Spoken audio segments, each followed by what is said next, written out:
Miss Crawford, how much did your rather fraught childhood re-emerge in your playing of emotionally disturbed women? Well, I think I still use certain qualities of it and certain phases of it. It's very helpful to me. Do you find, for instance, that some of the hardship that you went through as a child strikes chords, brings memories to you when you're actually formulating a characterization, a part? What makes you think there aren't hardships when you're grown up? The first job I had when I left school was a theatre projectionist, and I saw your film Sudden Fear 4 times a day for 7 days, so I had a very good chance to analyze your performance. And it seemed to me the outstanding thing about you was that you believed in it so much, and you were positively willing the audience to believe in it too. And this is a quality I've noticed come out many, many times. Do you agree with this? Well, I think I believed in that so tremendously because it was my first, as we call it, my first baby. It was my first independent production. But actually, I don't think anybody starts out to make a bad film. We all hope that each one will be good or even great. But that one I particularly adored. And thank you. I'm sorry you had to look at it so many times. Oh, it was a great pleasure. Was there one particular moment in your career where you suddenly said to yourself, golly, I'm a star? No. There are many times when I say, golly, I was just lousy in that. I wish I could do the whole thing over again. I'll never be a star until I can do better. How easily or difficult do you find the burden of being a star? Sometimes it's easy to get there, but it's very difficult to stay there. Mm. And if you call me durable, like all the English people do, I'll leave the studio. Do you find it difficult, though, certainly outside the studios? Obviously, you are now such a worldwide name. You're so immediately recognizable. So many people, obviously, love you and love your work. Do you find it sort of difficult, as it were, maintaining the star exterior when perhaps you're tired or you're a bit depressed? Or No, I think my training in pictures has been so great, and my growing up in front of a camera. Well, when you're in your teens and you grow up with an industry and you grow with it, which I hope I've done, I think the discipline takes care of all that, and you kind of gear yourself that no matter how tired you are or how many scenes you have to do or how many hours you have to work, you can make it. you tend to play career women in a lot of your films, and of course you're a very celebrated businesswoman in real life, and yet I see you as essentially a very feminine person. How have you reconciled these two opposites? Well, you know something, I played career women long before I was a member of the board of that, you know. I know I'm not allowed to say it. The image will take care of itself. But I played the career women long before that. That owner of the truck drivers, you remember? That I hope we show a little bit later. I think that helped me to be a good businesswoman. You see, pictures have given me all the education I ever had, since I never went beyond the 5th grade. No formal education whatsoever. And I used to have to read scripts and then look up the words in the dictionary, how to pronounce them and what they meant before I could learn the lines. And that's good, too.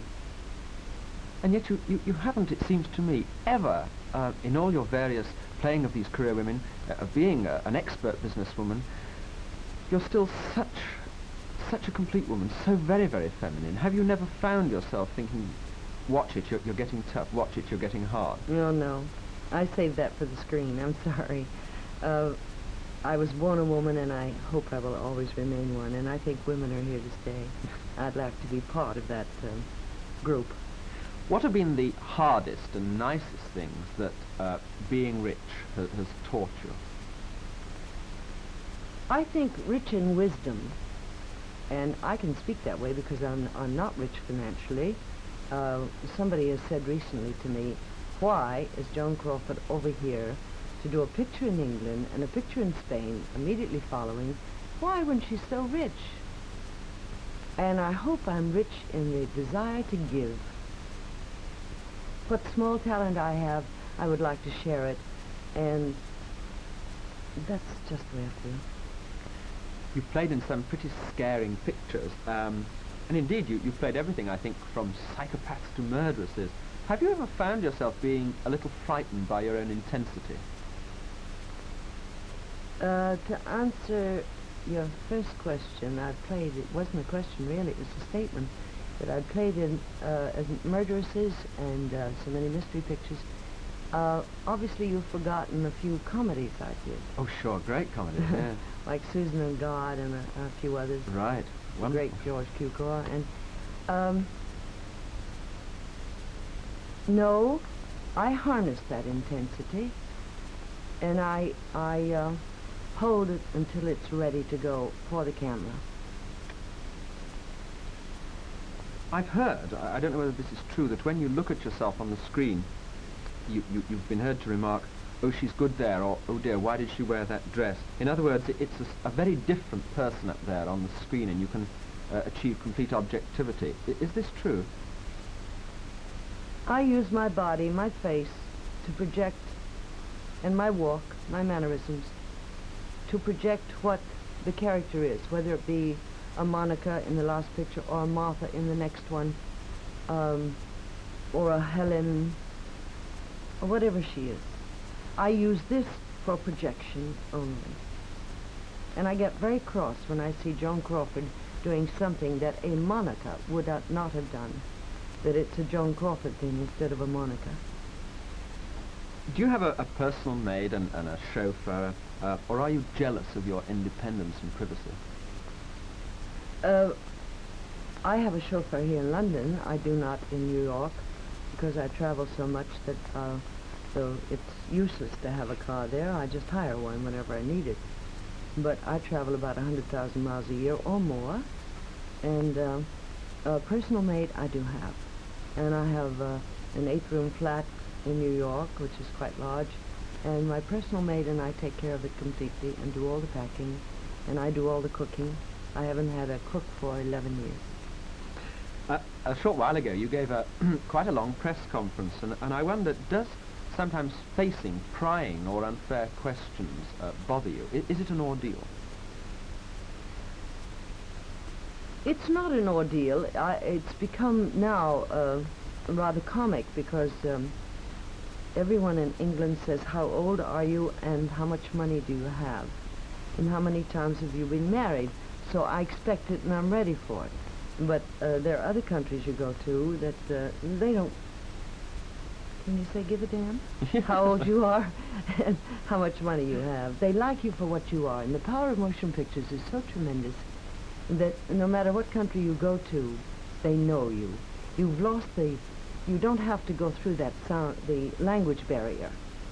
They know you from the screen. And it's wonderful. I'm sure you must get very bored by the constant fiction that you and Bette Davis are positively daggers She'd drawn. kill you if she heard you say Bet. Her name is Betty, she will say. I'm sorry. It's an anglicization of her name, I think. I know. Funnily enough, on this subject, I've always thought that Barbara Stanwyck was probably your closest match on the screen. Have you felt this? Well, actually, I have tremendous respect for both actresses. I enjoyed doing Baby Jane so much, and she's a fascinating actress, Bette Davis. I've never had time to be friends with her because we only did the one picture, but Barbara Stanwyck and I are very close. She's one of my warmest, dearest friends, and I'm delighted that you think we are a match on the screen. Can I ask you, it seemed to me that in the film Possessed, one of the greatest moments in that was when you finally shot Van Heflin. It was an extremely emotion-packed scene. Was this a scene that was very difficult to create, or did it come fairly easily? No scenes come easily. You have to probe into the character and dig and find facets, avenues for hatred, avenues for love. But they must all belong to that one character, and as you know, in that picture, it was a difficult character. And I hated to shoot him because I really like him so much as a person. And Anne Blythe in Mildred Pierce, gave you a few very nasty, stormy moments where she tells you that she's going to leave you, you're not good enough for her anymore, and you have this tremendous confrontation on the stairs. Did you like her? Well, obviously you must have done, I'm sure you did. But how difficult was it for you both to generate such hatred in that moment? Actually, when I had to slap her, and I waited and waited, the director didn't say cut because he saw me sobbing so much. And I put my arms around her and I said, darling, did I hurt you? That's all I could say. In Sudden Fear, which is one of my favourite movies of yours, there's a terrifying moment where you're hiding from Jack Palance, who by this time the cards are down. He's a murderer, you know this, and you're hiding from him in this flat in a little wardrobe in a closet. And he's put a little clockwork toy on the floor, and it heads right in your direction as you hide, palpitating in the shadows. Was this a long scene to set up? It seemed to me to have a very difficult setup from both a lighting point of view and also from your facial expression. I think, actually, we took 2.5 days to shoot all the scenes in the wardrobe, we call it a closet. With that one light, there was no ceiling in the set. The door was open, as you know, this much, and only one baby spot was on. And I would move into it and out of it, but it took an awful long time, and I had to hold that whole suspenseful thing throughout 9 weeks of shooting and build up, because we shoot out of continuity so much that you never know what day, but in that sequence we did shoot in continuity. In Humoresque, I remember particularly the party sequence where you've invited John Garfield, who I thought played a tremendous part opposite you. You invited him to your very rich flat, and he's played, or about to play, his violin for you and your guests. And you first walk over and meet him, and there's a tremendously written dialogue sequence between you and him, and it seems to me the sparks positively fly off the words. Did you enjoy that script? I think I loved that almost as much as any film I've ever made. As a matter of fact, when we were rehearsing it, I said I would like to imitate Tallulah Bankhead in this scene. I've seen Tallulah many times at big parties, and she picks up a cigarette and 5 lights come in, men who light her cigarette, and she can only take 1 or 2 cigarettes, the lights I mean, and we imitated that, and it came off very well. Johnny was one of the most exciting young men to work with that I've ever worked with, except Gable.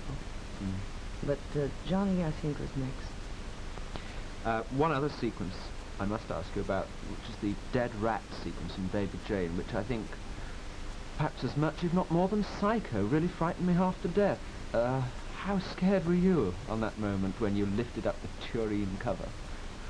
More frightened than you, really, because I refused to work with anything but an empty plate. And when I knew the cameras were ready, then I said, you may bring it on. And something went wrong, technically, with the camera, and I said, don't take the lid off, leave it, take it away. And I still kept the emotion and ready for it. And when the technicality was, when the technical things were fixed on the camera and the lights, then we went in, and I was still ready, and away we went, take 1. But I think if you rehearse too much with the actual rodent, I almost said animal, it looks so big, but it is a rodent, I believe, the rats, and of course the dead bird too. Yeah. It's just awful. But it's wonderful to do those scenes. You want to bring the audience in with you, so close to you. You want to put them in your lap, in the palm of your hand. And it's very exciting when you go to the theater and find that you've done it in a couple of scenes. It makes it all worthwhile, the long hours and tedious work and study. And I worked in the wheelchair. As a matter of fact, I took the wheelchair home with me at nights to learn how to get through doors. And then I worked on the sets on all weekends because I had an inch on either side. And with your hands there, on a wheelchair. If they were too far out, I had very sore knuckles the first 2 or 3 days I rehearsed. Yes. But it's wonderful to be a perfectionist, or to want to be. On this thing of perfection, I get the greatest pleasure, I must confess, from watching films of the 30s, where it seems to me that they were at their peak. And I think of stars like Carole Lombard and Gable. And I wonder, how do you compare, and how do you think these stars rate up against the actors of today, people like Natalie Wood, Warren Beatty? Do you think they have, really there is an unbroken line between these stars? Or is it very different? Well, you named two people. If you had just asked me the question of the stars of today, you see, we were trained with a stable of stars. When I was growing up and in my teens, I used to sneak over from my set when I was playing an extra or a small bit part, and sneak over and watch the Lewis Stones, Wally Beery, Greta Garbo, 3 Barrymores. 1 Barrymore is pretty powerful, but 3, oh boy. And the Boleslavskys, the directors, the Stanislavski method he was trained with. And they don't have that anymore, the studios. They don't take the time to train the stars. They don't have that many under contract. I think Natalie Wood has great talent, great potential. I don't think they've touched her talent yet. Why did you mention Warren Beatty, for instance? It seemed to me that he has very much it's a horrid phrase, but the current image. He has the demeanour, the expression, the looks of the 1966 young man. Whether or not... What, you mean the surly one? Yes, it seems to me that he has all the ingredients required by movie makers of the 60s. And I wondered whether, perhaps like me, you think, or are doubtful whether they might conceivably have the lasting power, the staying power In that some of the 30s... '64 was the angry young men, now it's the surly ones. I still think we should go back to romantic pictures. The world is so angry. I'm no Cinderella, but by golly, the world is so angry that if we could get romantic pictures back again, and no angry young men, and have the young men have their hair cut, and the young ladies let it grow, I think we'd get back to a nice human relationship again throughout the world. On romanticism, you have said, I play love scenes in films that elude me in reality. Do you think of yourself essentially as a romantic, or are you really more of a realist? It's according to what the situation is. Yes. But a romanticist I am. Yes. Yes. I think that comes out in your films. What finally made you part company with Metro after a long run, nearly 20 years? 17 years and 2 lousy pictures, and I asked for my release.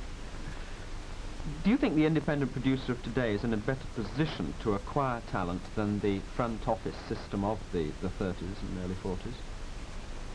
Oh, yes. Very much so.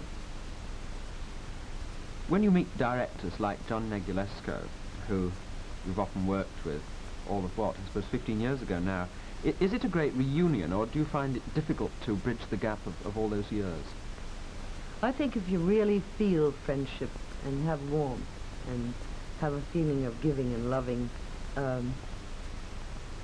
Jean and I exchanged Christmas cards and Easter cards and Thanksgiving cards and birthday cards and throughout the years, and always will. You pick it up where you left it. The years don't matter. You just say, hi, darling. Let's go. What is your feeling about a star like Elizabeth Taylor, who started as, well, literally as a teenager in films, and it seems to me now is certainly emerging as a very important actress. And she, as it were, has lived through a whole period in Hollywood, the romantic period, right the way through to Virginia Woolf, which is just about as hard-hitting and as kitchen sink as you're likely ever to get. Are you glad that you and stars like Elizabeth Taylor have had the opportunity to work through this period, this fantastic period of transition. We were both born at Metro-Goldwyn-Mayer. I, long before Miss Taylor, of course. I have been known to criticize Miss Taylor on occasion for her personal life. That's none of my business. I never should have done it. This girl, I think, has developed into one of the finest actresses on the screen that I've ever seen. And, of course, she's had a good tutor, Mr. Berthill, and they've helped each other tremendously. When you made Daisy Kenyon in 1947, I think it was, for Fox, it was almost 2 years, was it not, before you made another movie, Flamingo Road. Did you find this period a drag? Did you find it was boring and you longed to get back to work, or do you not easily get bored? I can't stand not working. I must be active. I'm so grateful for activity. The only reason I had 2 years without activity was I didn't like the scripts they gave me. In your book, you constantly say how overawed you were when you met stars like Garbo and Barrymore. Have you ever met her? No. Oh, you'd be breathless. Really? Oh, you couldn't stand it. She's so beautiful. Yeah. She's so wonderful. And that's what was so great during the Metro days, because they had a mystery about everyone. There were no girls next door, you know, with the shiny faces. But we had glamour. We were dressed by Adrian or Irene or Jean-Louis or the great ones, Helen Rose. And they were all at Metro. Edith Head is at Paramount, and I'm longing to work with her, but everybody knows too much about stars now. Not enough about what our real beliefs are. But dreadful pictures in the newspapers, you know, when we're caught off guard, what they call candid cameras, which are horrible. There's no more glamour. There should be a protectivity. We protect our families. We don't go out on the street or on radio or television and say, one of my daughters is this, one of my daughters is that, and what a problem I'm having. Who cares? We know we all have problems. But who cares except us? And why put it in somebody else's life? I felt this very much myself. I couldn't agree more with what you say.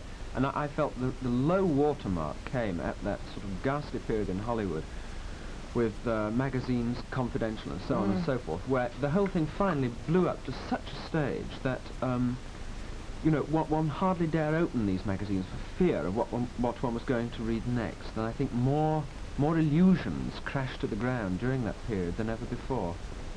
I was threatened by Confidential magazine and by the man who finally killed himself in a taxi, I believe. Didn't he? The late Mike Connolly called me and he said Confidential magazine is going to pen an article about you because you're having a problem with your daughter. I said, he has 3 daughters, doesn't he? And he said, yes. And I said, Mike, bring him over. And the minute he walked in, I said, how old are your daughters? And he told me, and I said, any problems? He said, oh, my goodness, so many problems with them and their teenagers. One is 18, one is 15, one is 13. And I said, would you like me to print it? He said they wouldn't be interested in me, but they're interested in your problems. So, what can you do about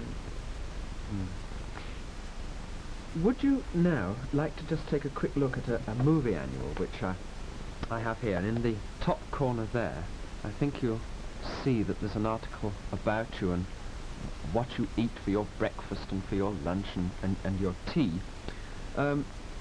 Looking at yourself in that book, is it the same Joan Crawford as the Joan Crawford of today, or again, are you able to detach yourself? Completely detach myself. That was yesterday. Yes. I never look in the past, only to the future. How amused were you, though, when those sort of little books and magazines came out and you read these curious things about yourself? I mean, it gives you a full diet for the day, you know, what you had for your breakfast, for your lunch and your dinner, and how much you weighed. And well, at that time, I probably did. weigh that much, and I weigh less now and eat less. Fine, thank you. Another quote, I'm afraid. The story of my life is a search for security. There was none in my childhood and none in love. You've said. Do you feel that this kind of insecurity is a widespread human condition, or is it something perhaps that is personal to you? You sure I said none in love? Perhaps Because there was in my last marriage. Yes, in your life. I think you go on to qualify it. I'm sorry, I perhaps should have said that. You do qualify it, that's quite true. Yes. Gee, I wrote the book 6 years ago. What was the question? Well, no security. Yes, you say that In your my life has childhood, been yes. a search for security. Well, I think that combines an emotional security. Of course, we all want financial security, but I think emotional security is almost even more necessary.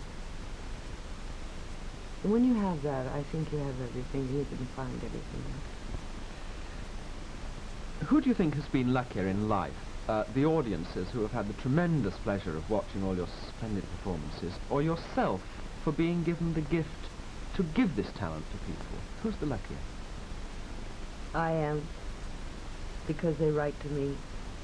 And through the years, I write about 10,000 or 12,000 letters a month to my friends. I never call them fans.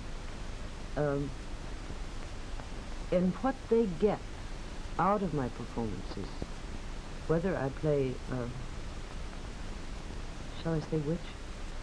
It begins with a B. Or whether I play a heroine, or whether I play a mother, or whether I play whatever it is. What they get out of it is so fantastic.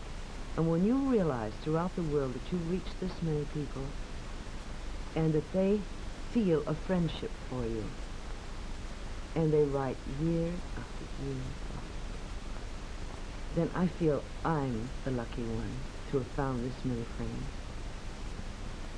Having made the number of films that you have, I've often thought of this, that it's more than likely, perhaps at this very moment, somewhere in the world, one of your movies is playing. Of all the stars, I think you have reached this stage of almost celluloid immortality, that one could say that 20 years, 30 years from now, somewhere in the world, a Joan Crawford movie will be playing. On the moon, maybe? Maybe even on the moon, or on the flight to the moon. Fly to the moon and see a Joan Crawford movie. Does this ever make you feel sort of slightly spooky, the thought that something that you did all those years ago, and perhaps only had 10 minutes to capture, is being viewed and viewed and viewed again and again and again by countless millions of people? No. I'd much rather see somebody else's movie and try and prepare for my next one. I never live in the past. I never think about those things. I never reflect on them. I would much rather read a good book or see some of your television shows here. I'm sorry you only have two. Two stations that I can get things on, and I keep changing them every night. But it's wonderful. There must be something, though, surely in life that you've either regretted not doing, or some chance that you passed up. You say you don't live in the past, yet surely there are times when everybody faces their past and thinks, oh dear, if only I'd have done that, or if only things had been different. No, I'm sorry. I'm living right for now for your questions, and I must answer you truthfully. I will never even look back to what I did yesterday. That's wonderful. I'm preparing right now for when I get home and to pack to go to the States for Christmas for my children. Well, how far ahead do you live in the future? I mean, I have this thing where I permit myself, for instance, to get excited about something that will happen, say, next week. But I tend not to get too excited or worried about things that are going to happen next month, for instance. So I guess I live a sort of 7-day hop away. Are you like this? I love that 7-day hop away. I am booked through between my career professionally in the big picture business and my other career through till September of '67. a friend of mine once said, I kept saying, oh, golly, I've got to do this, I've got to do that, and then I go here, and then I go there, then I have to pack for here, then I unpack, and I come back to New York. She said, don't do it till you get to it. And you know something? I don't worry about it anymore. I don't go to the next city until I get there. Mm.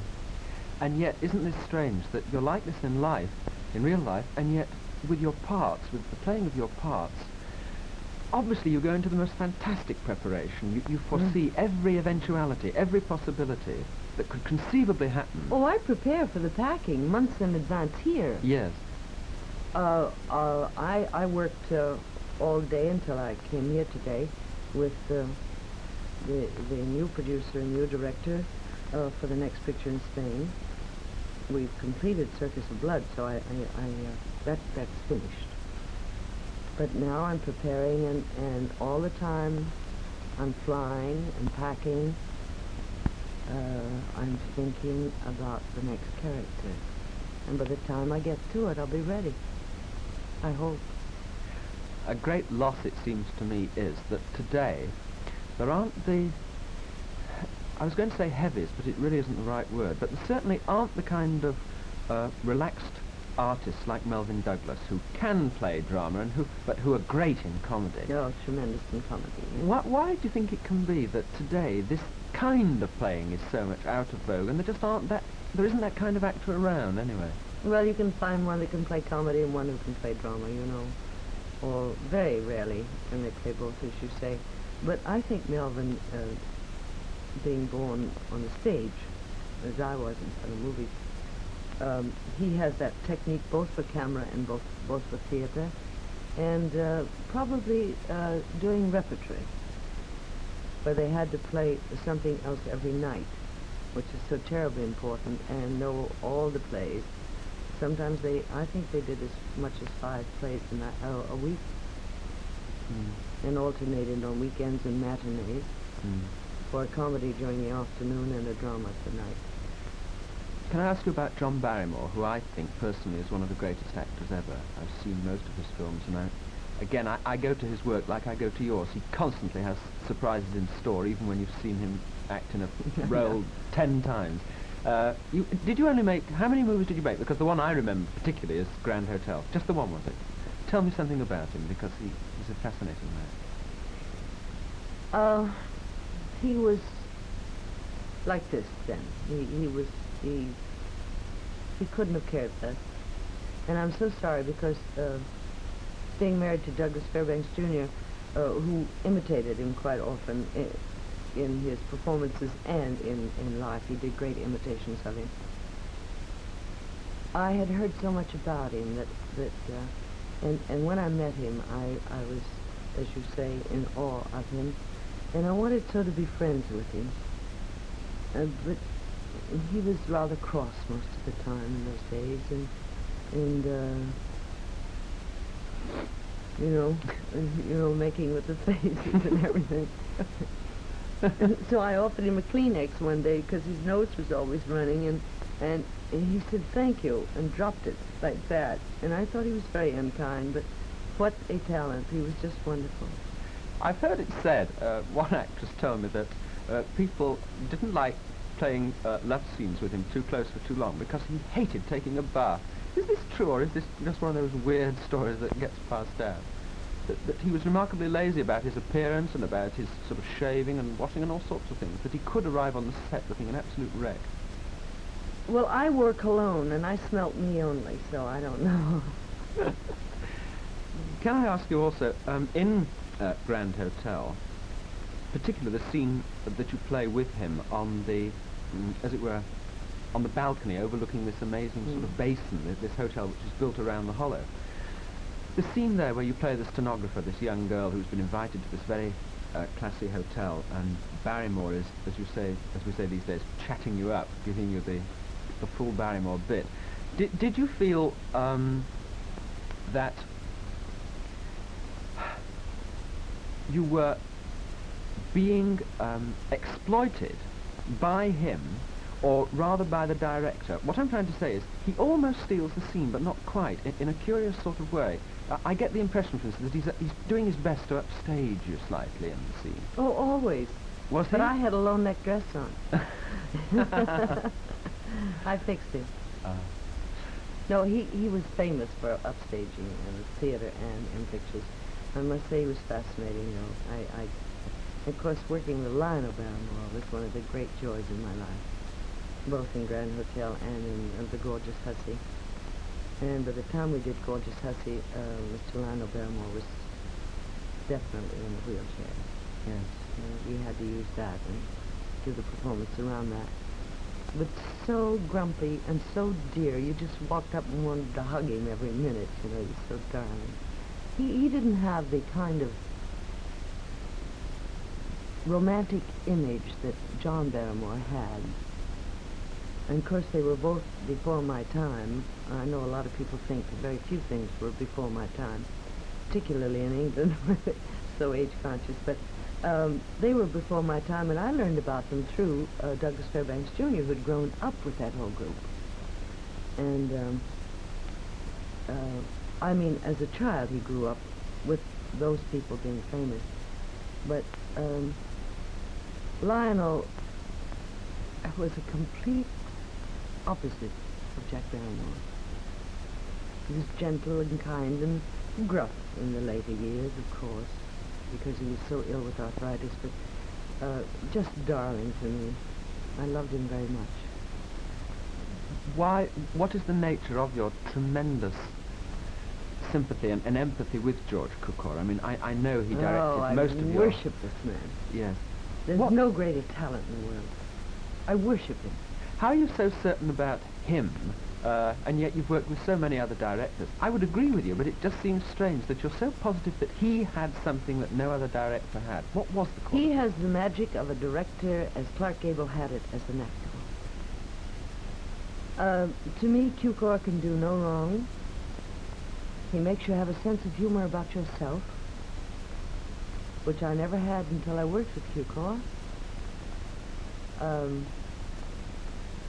He'll say, and what the hell are you trying to do? You made a mistake and you're not allowed to make one. And you say, so I goofed, I'm sorry.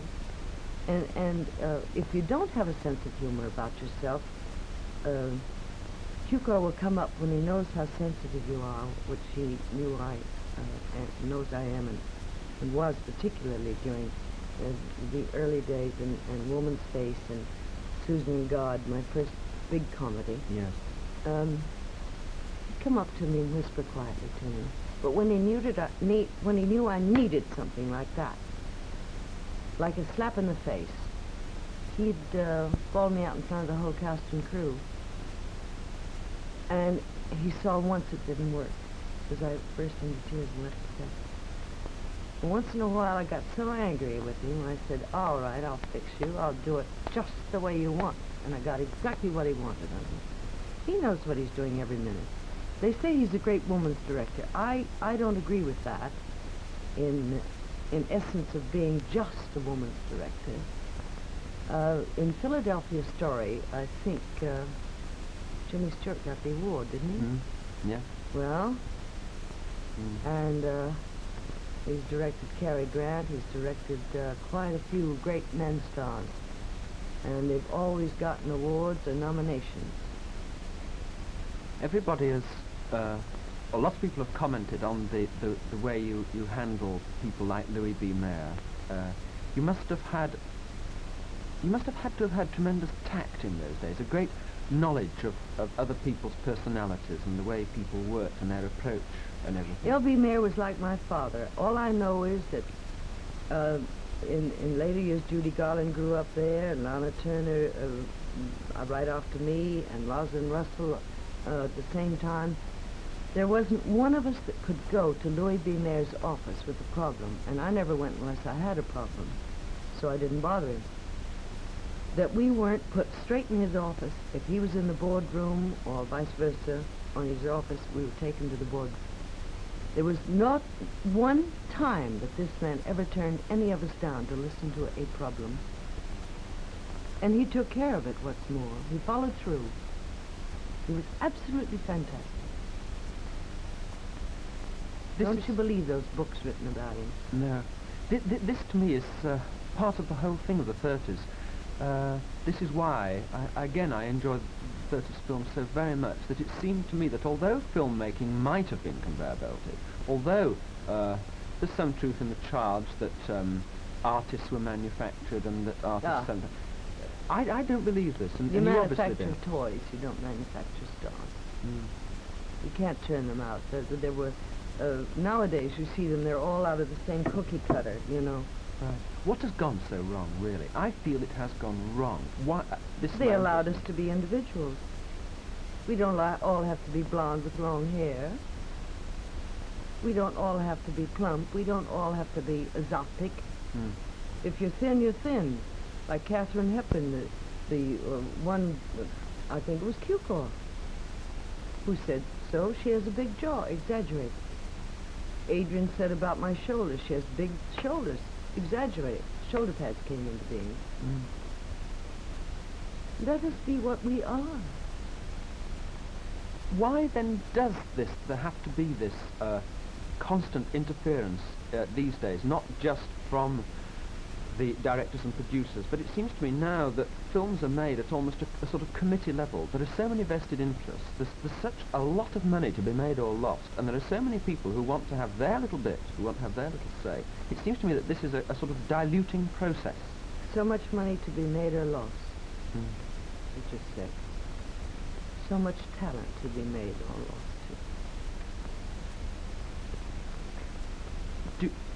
How do you yourself, do you find yourself rebelling against the system now, or can you go along with it?